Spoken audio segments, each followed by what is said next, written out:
What's up, guys? Welcome back to Startup Growth Stories from Product 10X, a startup accelerator for early-stage enterprise SaaS startups with a focus on product-led growth.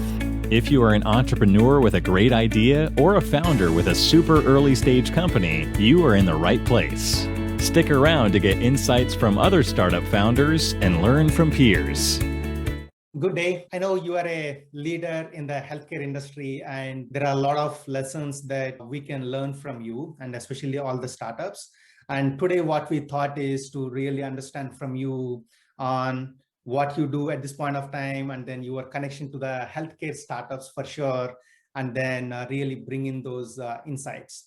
So let's dive right in. One thing I would like to really understand from you is if you can give a brief introduction about yourself and then what is your current focus. That will be super helpful.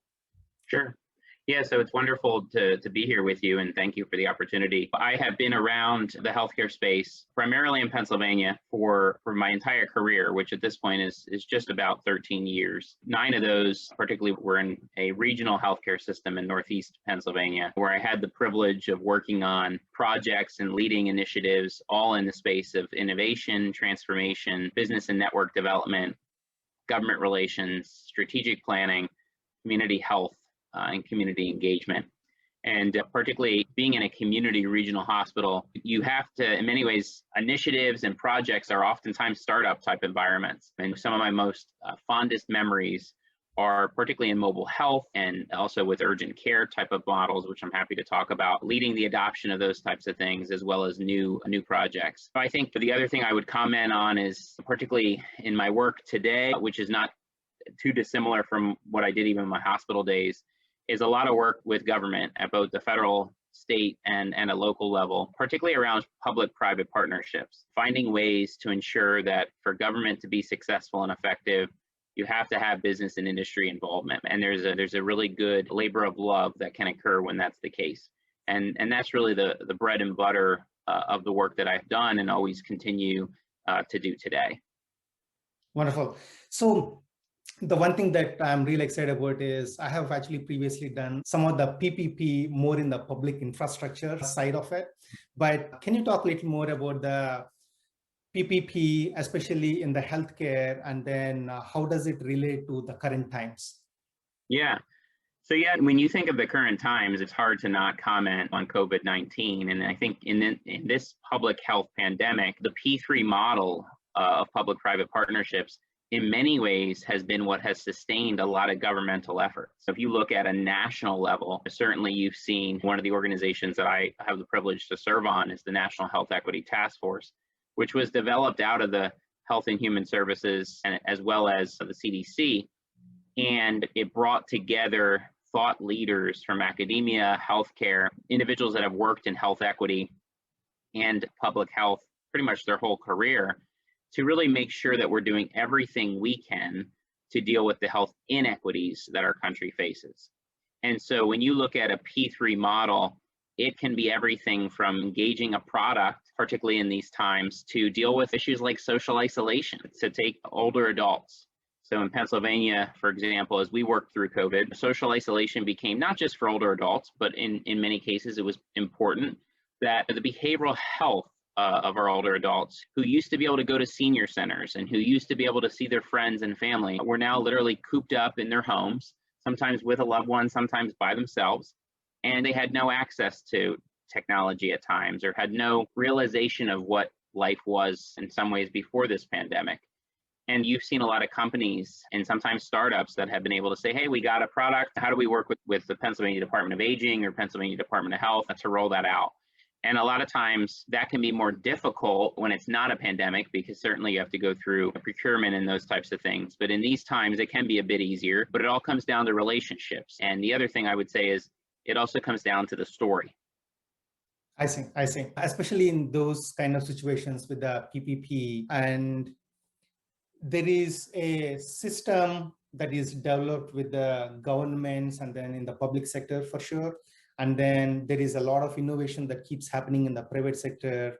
So especially as it relates to the startups in general, how do you think startups can take advantage of this PPP? Because sometimes whether it is about the innovation cycles or making sure that there is enough of the thought process that goes beyond. And especially we have seen the whole COVID situation has only worsened over a period of time, but still we are now at this stage where trying to control, hopefully it will get control, but we're trying to understand how can startups really help in these kind of situations? Yeah. So I think the first thing that a startup has to do is get involved, but do it not just in the manner of I want to sell my product or I want your business type of thing. I think it's, again, when you think of a startup and you think of what they're seeking to do, there's a mission behind it, or there should be a mission behind it. And the important element then is to get involved. And in a COVID situation, pretty much every state, some may not, but most do, have set up committees or task forces where they brought together individuals from all industries to help address some of these more pressing issues. In some cases that, could be on the community and economic development side, where they're looking at making sure early on in the pandemic that we had enough masks. And that's an example that was more about companies that were able to produce them. Whereas now the focus has shifted to vaccines. And I regularly hear from different startups saying, hey, my business can do mobile vaccination. And the first thing I always say to them is where were you several months ago? Don't come now, be a part of it earlier in the process so that it doesn't look like you're just there to sell something. The mission component is really important, because I think being able to tie that in so that, particularly if you're dealing with government, or even if you're dealing with a health system or another entity in business and industry, I think it's really important today more than ever that they see that you're truly invested in the cause than just I'm here to sell my product. And that to me is an important thing. So when I counsel organizations or startups or leaders, I always say, you've got a mission, you've got a story, you bring that passion and that ingenuity. And what we want to do is make sure that you can get plugged in the right place, that you can share that passion and ingenuity, but do it in a way that adds value to the conversation, adds value to the cause. And then obviously through that, you'll be able to share how your company can be a part of the success of that effort. Yeah, that makes sense. In general, that's a great advice for the startups, which is don't just show up and then say, hey, I have this great widget that I want to sell you, but be part of the problem, try to understand the problem, make sure that you are able to solve the problem with all the right stakeholders behind you. So from that angle, Jeffrey, we really hope at this point of time, we should never, or even our kids should never see another COVID for sure, or any kind of pandemic for that matter. So in that sense, what do you think, and how should startups be prepared to help any kind of such situations, if at all they arise in the future? I think that the reality is that we may not face the level of this, of what we've experienced with this pandemic, but healthcare has changed forever through this pandemic. And so when we talk about healthcare, we know that every healthcare system today is going through a recovery mode as it stands today. And the recovery mode is a little bit easier to handle when you have money coming from the federal government, which is what they have right now and will continue to for a period of time. After that, things change. And I regularly say in talking with executives at healthcare systems, the worst job today would be the CFO, because you're preparing to begin, I shouldn't say preparing to begin, you are in the process of setting up your next fiscal year budget. And you're trying to plan in a way for what that's going to look like, but yet you've just dealt with the worst year, probably your historical period of time ever. And real challenging times, but it also calls for opportunities for innovation and transformation. And that's where I think startups come in. There's very little true healthcare systems that have excelled in the area of convenience care, have excelled in the area of telemedicine. Even though they all had to go to telemedicine through this pandemic, that doesn't mean their telemedicine is good. That doesn't mean their access to care is good. And those types of areas. And the other thing that this has shown is that when we talk about technology and we talk about how that has accelerated the world of healthcare, it hasn't necessarily accelerated the causes of which this pandemic has also highlighted, which is health equity. And so if I were a startup today and I'm in the healthcare space, I would be very much thinking about how I can tie my product in to helping a healthcare system or a healthcare entity better identify and better assist with issues of health equity, because it fits their social determinants of health plan. It fits their community health needs assessment responsibilities. It fits their corporate social responsibilities, and it's just the right thing to do. And most aren't doing it to the level that they need to be doing it, and you will see a lot of shift there. The other thing is that I think as you look through areas like that, there's a lot that has to change with how we treat and experience our older adults. Everyone's going to age at some point, yet we don't have the best products to assist them with that. And so that brings up a whole litany of different healthcare conditions. And for startups, you have to realize, yes, healthcare has changed in a very big way, but it does, in a significant way, call attention to the fact that healthcare leaders are hungry and are looking for ways that are going to set them apart, because it's what is absolutely needed in a recovery phase. How do they continue to compete? They're all, challenged, and those that are doing okay or still succeeding are those that are an integrated delivery system. There's not a ton of them. There's not that many. Everyone knows of UPMC and Geisinger and Kaiser Permanente, but there's not a lot outside of that. And so the model has shifted. And unless you're a health system with your own health insurance plan and you're doing all managed care internally as an integrative delivery system, your model has to shift very quickly. And some of this has been talked about for far too long, not implemented on. COVID has changed that literally overnight. Now they got to move, but they don't have the capital to move. And so how do you make that move is the question. Completely. So you made an excellent point where the whole of the COVID actually accelerated the whole supply chain, the innovation cycles in the tech, especially related to the telemedicine or even the behavioral health. People didn't really talk too much about the behavioral health, right? Whether it is about the doctor, or even some of the mobile apps that can actually help you via a therapy or music, all these kind of different methodologies. At this point of time, everybody is looking at, yes, we want to bring in this innovation.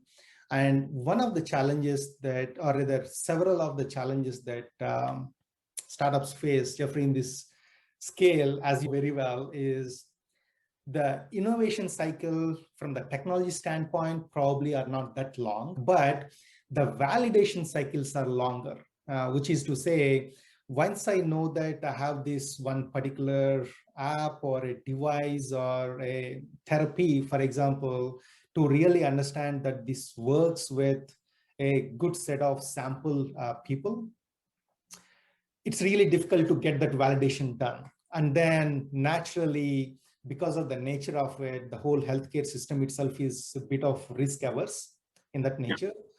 So from that standpoint, how do you think startups should approach that problem of really bringing in that innovation and then lessening those innovation cycles? Yeah, so I think a lot of it comes down to finding that unique value proposition. And it can certainly be done through trying to really get, in many cases, to like chief strategy officer or the chief innovation officer within a healthcare system, depending on how large it is or how they organize those areas. What you're seeing more and more today is even some of the smaller healthcare systems have realized that they have to have a leader and a team that's really focused on innovation, transformation, and this constant change and evolution that's required. And I think being able to get to those folks, in some cases, health systems are actually developing their own teams. And as I think about it, particularly, I reflect on the fact that if you're a startup today in the healthcare space, you want to make sure that your product and your offering is been tested in every possible way from a UX, UI, perspective. The human-centered component, particularly of technology, has gotten a lot of attention in other industries, but it's been more slow in healthcare, which has always been interesting to me because we're dealing with humans. Healthcare is all about care of humans, yet when we talk about how technology is developed, even EMRs are developed, whether for the patient or even for the staff that have to use them. They haven't necessarily been developed in the most friendly, human-centered way. And so if you're a startup, you want to make sure that human connection, that empathy, that service excellence is embedded from the start, so that when you roll it out and you reach out to a leader or the team within a healthcare system, you're doing it in a manner that adds value to their strategic mission. And I think that's an important point too, is as much as possible doing your homework on why you'd want to do work with that healthcare system. I think healthcare has been so prone to having so many organizations reach out to them all the time and say, hey, I got this product, let's do business together. That's not how healthcare works. Healthcare works from the perspective of, I've got a product, I know you're interested, your strategic focus may be primary care, behavioral health, women's and children's, cardiac. We're going to need to deliver the most effective care, service, and operation within that. And maybe we don't have this, and we may go look for that. And that's where obviously a startup can come in. Now, that's not to say a startup can't reach out, but they want to be making sure that they do their homework. And so doing their research to really, as much as possible, understand where are they heading. I'll give you an example. I was talking to a healthcare system this morning that has literally built an innovations team internally. And so a great model for them, because when they have internal folks that are leading service lines like sleep medicine or digestive health, they will come to that innovations team and say, hey, we've got this great service line, we're doing really well, but we're missing that technology that's going to allow us to take it to the next level. Those folks are going to obviously be trained, those innovations folks are going to be trained, but that doesn't mean they can create it on their own, because they probably can't. So they're going to be immediately thinking about who in the ecosystem can help me deliver that. That's where startups come in, and doing everything possible to build those relationships is important, which I will tell you, my health system days, when I regularly represented our healthcare system in the community, where I saw great success was still at chambers of commerce, networking events, because I would be out, I would have other executive leaders, new people, new startups or businesses would come in and say, hey, you represent this healthcare system, I have a product I'd like to show you. And then oftentimes I would bring them in for a demonstration. But here's the key that I will tell you after many of them. You got to do your homework. I can't tell you how many of them would come in and their presentation was not effective. They clearly didn't do their research in advance. And when I set you up for a meeting with the CIO, I expect that it's going to be really good.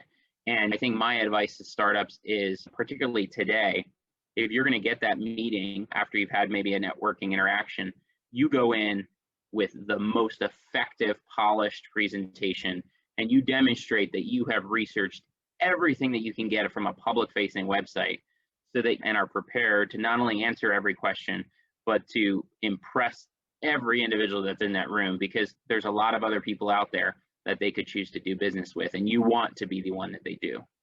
Completely. That makes total sense. So there are two insights that I've basically heard from you. One, make sure that you are in front of these influencers and the stakeholders completely prepared. Do your homework, because at the end of the day, it's not really saying, I have this deck, I want to present the same deck to all 10 people out there, but really understand their motivation, what they are looking for, what kind of business they are, what the current problems that they have at this point of time. And ultimately, I'm sure all the decision makers are thinking through on saying, if I'm really bringing in this startup or the product, what are they really helping me and my ecosystem, my patients in a way? So always make sure that you have that perspective of who you are presenting to, and then how they can really help their down the line ecosystem, who are really the patients themselves at the end of it. The second aspect that probably I want to dig a little deeper is when the larger organizations like the UPMC or the Kaiser, or I'm sure from the insurance standpoint, the United Healthcare kind of organizations, when they are looking at build versus buy decisions in a way, the easy one, of course, is to say, yeah, throw in the money and then build the internal teams and then do whatever you can. But I'm trying to understand from you, based on your experience, what are those one or two startup qualities that you saw that made them largely successful out of the enterprise value in a way, right? Because the conventional wisdom is do everything under one umbrella, everything is integrated, versus when we really think through the startups, a lot of innovation comes through, a lot of technology comes through. So how do you see these startups really bringing in that ecosystem and innovation? Yeah, so I think to the first point, the one thing I'd like to just mention is the importance of localizing the presentation, making sure that when you go in, it's not just a deck that you have prepared and shared with every possible entity, which is often, unfortunately, what I see. It needs to be a deck that, yes, you have your traditional deck, but you're going to localize it. So if it's on behavioral health, you're going to get data from that county. So that when I see it, I can tell that you absolutely localize the presentation. That adds credibility from the start. I think when you're talking about how to engage with larger organizations that may have the capital or the resources to build it themselves, you again want to come at it from the vantage point of how do you come in as a value add?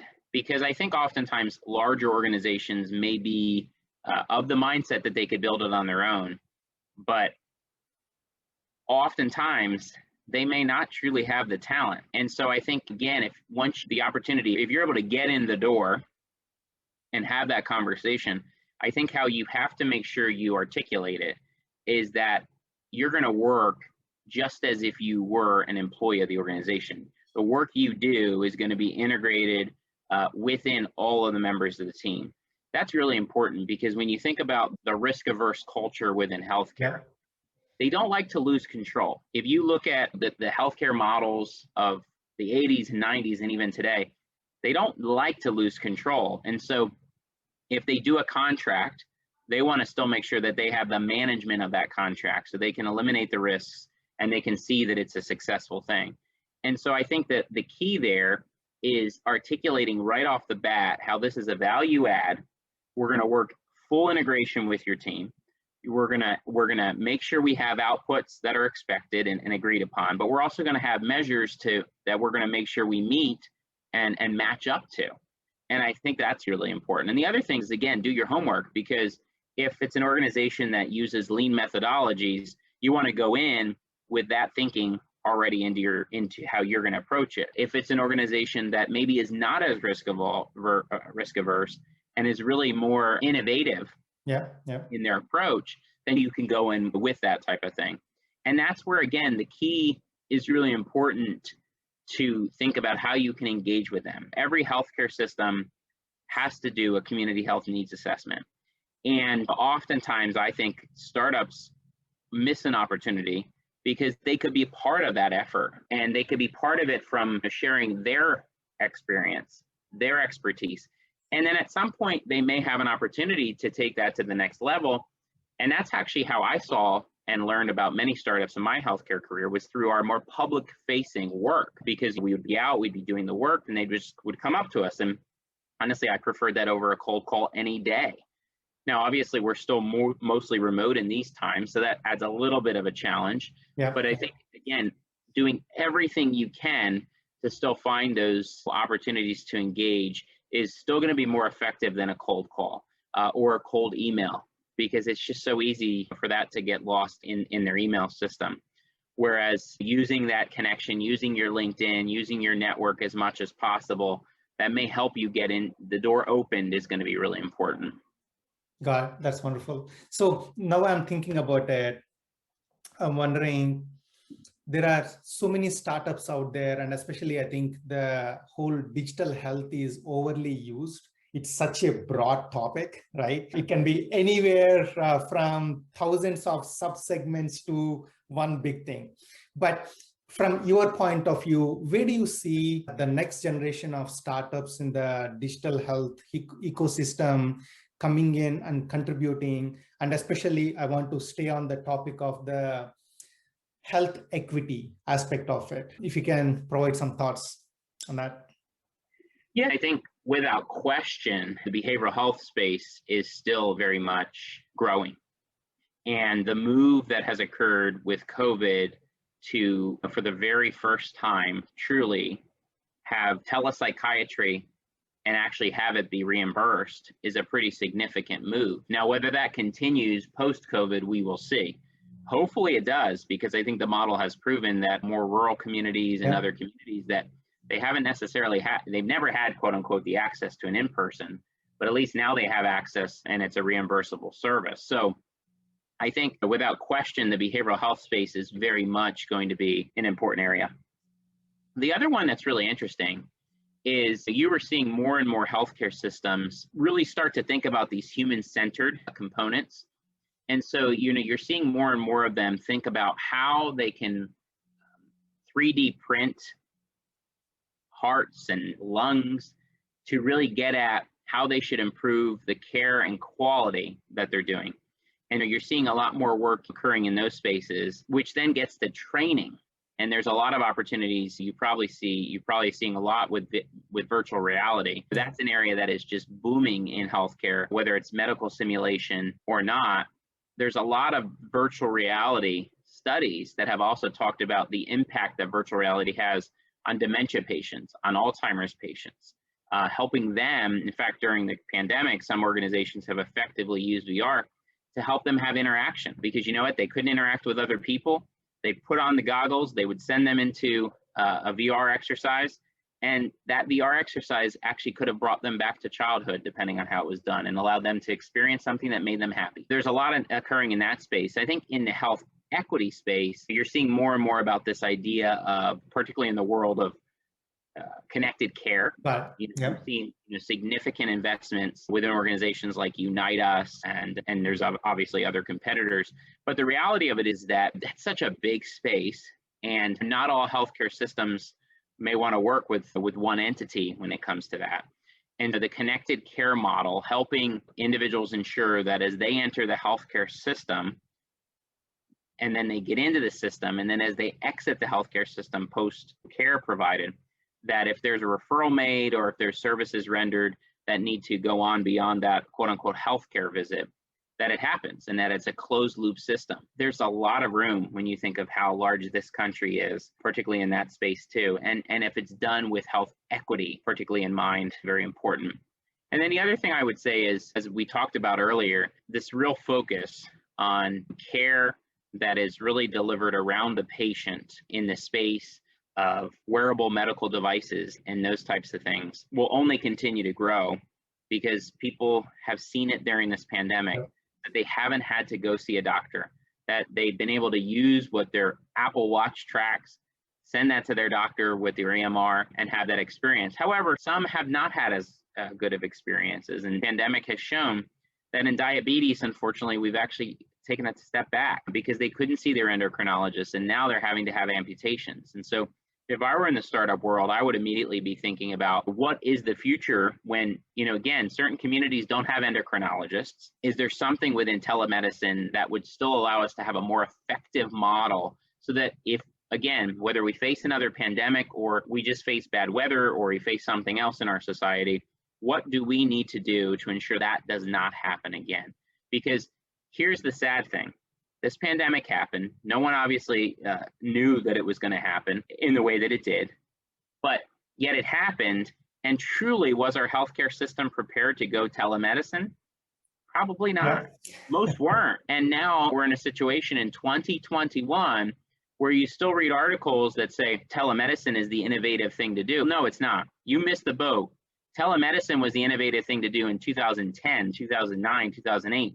If you're not already succeeding and being effective at telemedicine, that's not innovative. The next element to that is you've got to build on it. So the innovation comes in where you add new product offerings or new service offerings that can truly speak to improving the health of those that we serve. And that can come in with, again, integration of primary care and behavioral health.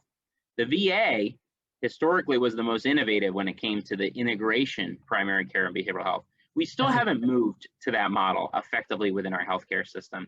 And there's not a lot of organizations doing that really well yet. And so I think there's still opportunities in that space as well, because even post-COVID, there's going to certainly be elements of that continue. The other thing that I would be, definitely thinking about in the startup space is post-COVID, there's been a lot of innovation and a lot of invention that's occurred within contact tracing and some of those elements of public health. I would be thinking about that if I were part of that, or I'm learning about what they did, how do I take that to the next level? Because you know what? Public health has certainly experienced a really challenging time, but we've also now learned that this is the moment to do better.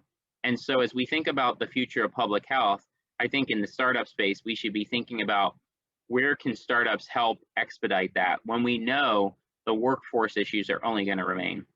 And the final thing I would say is the issue of burnout within all of healthcare remains very strong. There was a study I think put out today that somewhere between 60 to 70% of all healthcare workers in all aspects of healthcare face a significant burnout as a result of this pandemic, but just as a result also of some of our systemic societal issues like systemic racism, et cetera.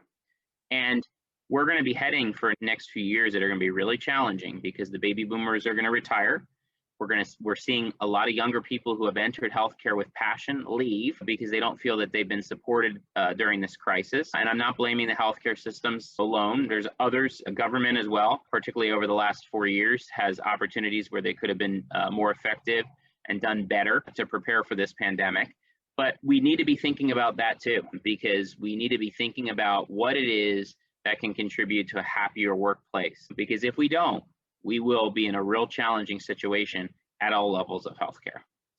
Absolutely. Yeah. So that's very insightful for us that you said, because in the last couple of years, especially at the Product 10X, we've helped so many companies, especially, for example, on the behavioral health. Recently, we've looked into a VR product that basically it acts like a therapy for the distressed people to really bring them back and then calm them down. So it's really a mental therapy solution, and all the way ranging to the whole of the medical devices in a way, whether it is about detecting epilepsy, the wearable devices, because that's something that is underrated at this point of time. There is no direct technology innovation that really helps patients to detect some of those aspects. And then especially when we talk about the elderly care, there is all these fall detection devices. A lot of people talk about the Apple Watches. The biggest challenge that we have seen as an accelerator is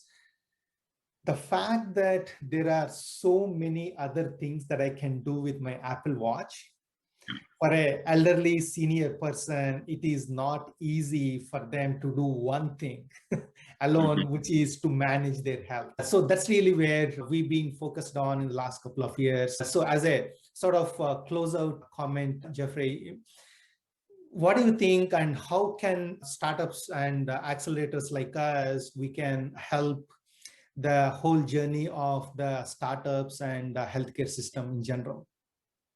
Yeah, so I think in the role that a Product 10X has, I think it's really that ecosystem approach where, again, you can bring in leaders and experts to help startups. I think oftentimes when you look at the world of a startup, it's so stressful. You worked for so long to come up with a wonderful idea, but yet you oftentimes just continue to hit every obstacle in every possible way. And sometimes it's very tiring.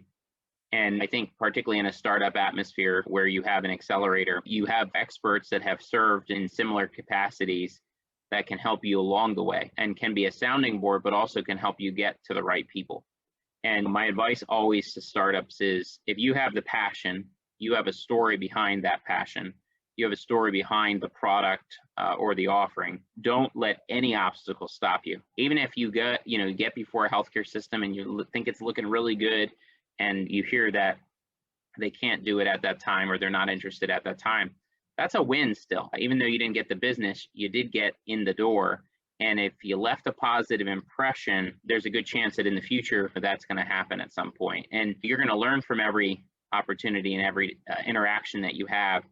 And I think that the key is learning from that and then moving right on to the next opportunities. And that's the benefit you have in an accelerator. So you have people that are going to help coach you, mentor you to see that through.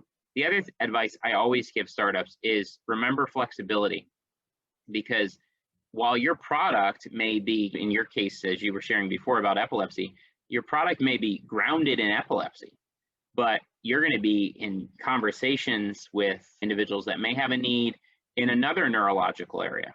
And you want to be prepared. The one thing that I always got frustrated with when I dealt with some startup leaders is they were so focused in one area that they weren't willing to even think about another. And I always say, no, you may have been focused in this one area, but if your solution has an opportunity to go into another area, you want to be prepared to pivot to meet that need, because you're going to have that opportunity then. So take it.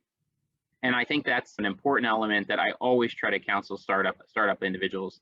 And then the final thing I would say is we have to also redefine what it means to be a startup. And so we need to be thinking about our youth. We need to be thinking about our college students. We need to also be thinking that at some point, startups may come from individuals that have been in the workplace and are now coming back into the workplace at a later point in their life. And we want to make sure that ecosystem, particularly in the Accelerator model, is very much focused on all ages, because that's the future. We all know that both the youth to the adult to the older adult have a role within the startup space.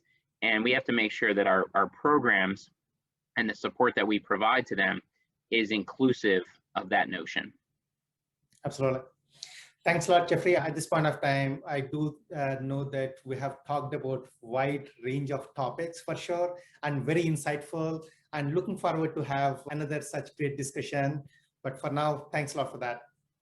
Yep, you're welcome. Thank you very much. You've reached the end of another episode of the Startup Growth Stories from Product 10X. Don't forget to sign up to our newsletter or review startup material at product10x.com. Until next time.